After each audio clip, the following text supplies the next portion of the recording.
Coucou les bénis de Dieu, j'espère que vous allez bien. Aujourd'hui, je tenais à vous souhaiter une très bonne fête de Fatima en ce 13 mai 2024. Pour nous les catholiques, c'est une date importante puisqu'en effet, Maman Marie est apparue au Portugal à des petits bergers et elle fait des révélations. Donc je vais vous en dire un peu plus à ce sujet.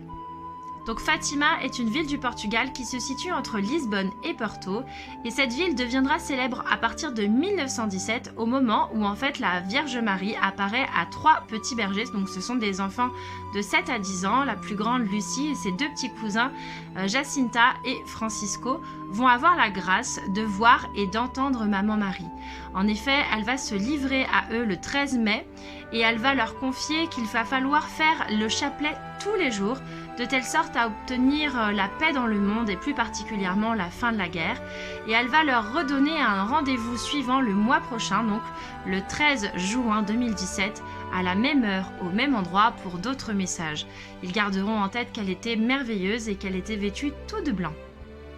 Quand les enfants vont parler de cela autour d'eux, de ces apparitions, on imagine combien c'était émouvant et combien ils avaient envie de vivre et de révéler ces choses-là aux autres. Et en fait, ils n'ont pas eu l'accueil qu'ils espéraient puisqu'en fait, les gens étaient totalement sceptiques à ces apparitions et même le clergé à l'époque ne les croyait pas.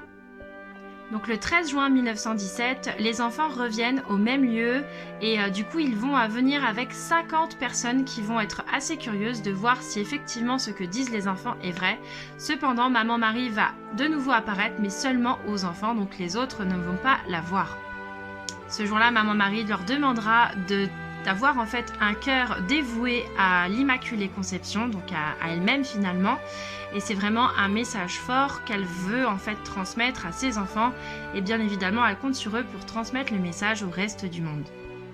Ce jour-là, malgré tout, c'est quand même une annonce très difficile, je suppose, parce que Maman Marie va annoncer à ses enfants que 2 d'entre eux vont devoir mourir et rejoindre le Père.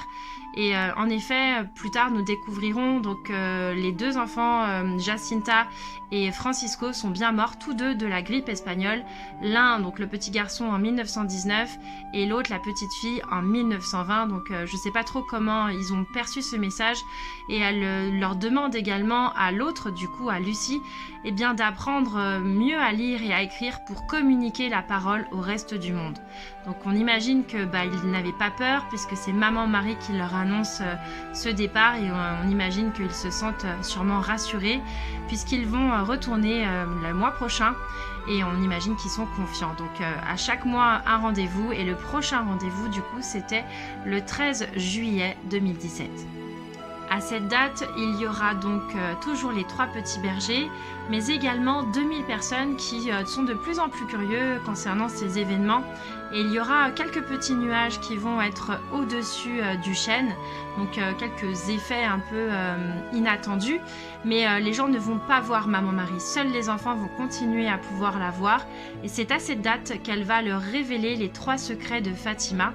Et du coup, nous, on les a pas tout de suite, mais eux pourront bénéficier de ces secrets. Et on peut espérer que cela va apporter beaucoup de fruits par la suite. Lucie, à cette date-là aussi, demande un miracle à Maman Marie parce qu'elle a bien conscience que les gens ne croient pas en elle et ne croient pas surtout dans leur apparition. Et Maman Marie va la rassurer en lui disant qu'elle fera un miracle le 13 octobre 1917. Donc là, on est en juillet, donc un peu de patience pour les 3 bergers, mais elle promet cela. Donc elle tiendra sa parole. Le prochain rendez-vous, donc c'est un mois plus tard, le 13 août 1917. Et à ce moment-là, il y a à peu près 5000 personnes qui se déplacent. Et du coup, là, il n'y a pas les enfants parce qu'en fait, ils ont été arrêtés pour un interrogatoire pour trouble public. Donc du coup, ils sont privés de cette apparition.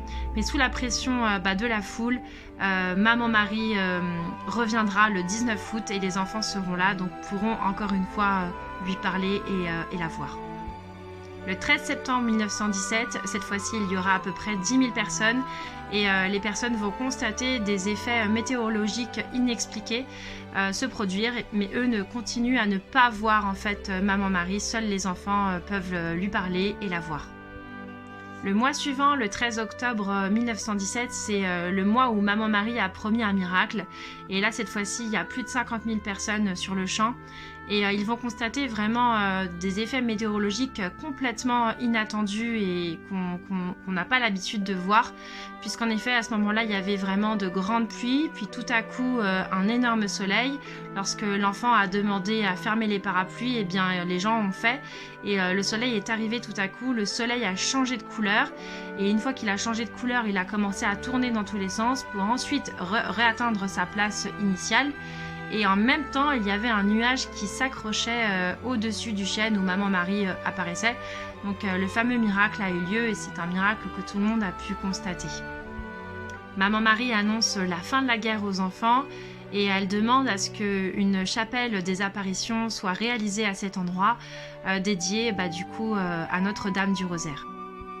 Lucie, qui est donc la seule finalement survivante des 3 petits bergers, va vivre jusqu'à 97 ans et va révéler au fur et à mesure les 3 secrets de Fatima.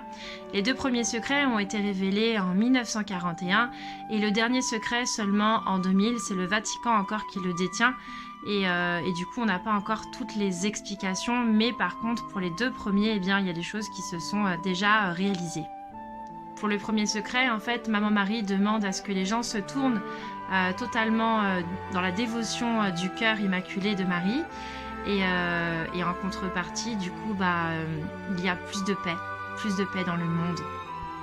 L'objectif de Maman Marie, c'est de sauver des âmes qui sont dans les enfers. Et en se tournant vers elle, vers son cœur immaculé, eh bien, alors qu'elle a montré aux enfants la vision de l'enfer, elle promet que des âmes pourront être sauvées. Dans le deuxième secret de Fatima, en fait, ça va plutôt parler de la Russie, et elle va inviter la Russie à se tourner elle aussi vers son cœur consacré. Et si elle le fait, elle promet du coup cette paix. Et s'il n'accepte pas de le faire, eh bien, elle pense et elle dit que les guerres vont se multiplier. Nous rendons grâce aujourd'hui à notre Dieu qui nous envoie des messages à travers Maman Marie dans le monde entier. Ce n'est pas le seul lieu d'apparition, ce n'est pas le seul lieu de pèlerinage.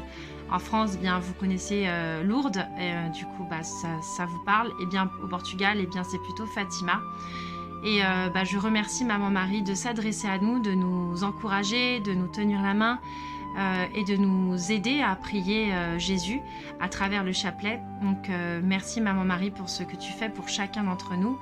Nous allons te prier aussi comme l'ange a pu demander que nous prions. En effet, l'ange, lors de l'apparition à Fatima, a parlé aux 3 bergers de cette manière et les a invités à prier comme ça. Mon Dieu, je crois, j'adore et je t'aime. Je te demande pardon pour tous ceux qui ne croient pas, n'adorent pas et n'espèrent pas. Donc nous pouvons continuer à prier pour tous ceux qui ne croient pas et qui n'espèrent pas. Et nous pouvons garder cette foi qu'un jour ils croiront et ils espéreront. Donc nous les confions aujourd'hui tous à Maman Marie, à Notre-Dame de Fatima, et nous leur demandons miséricordieusement qu'elle puisse leur accorder de nombreuses grâces et intercéder pour eux. Soyez bénis, je prie pour vous, priez pour moi, bonne journée.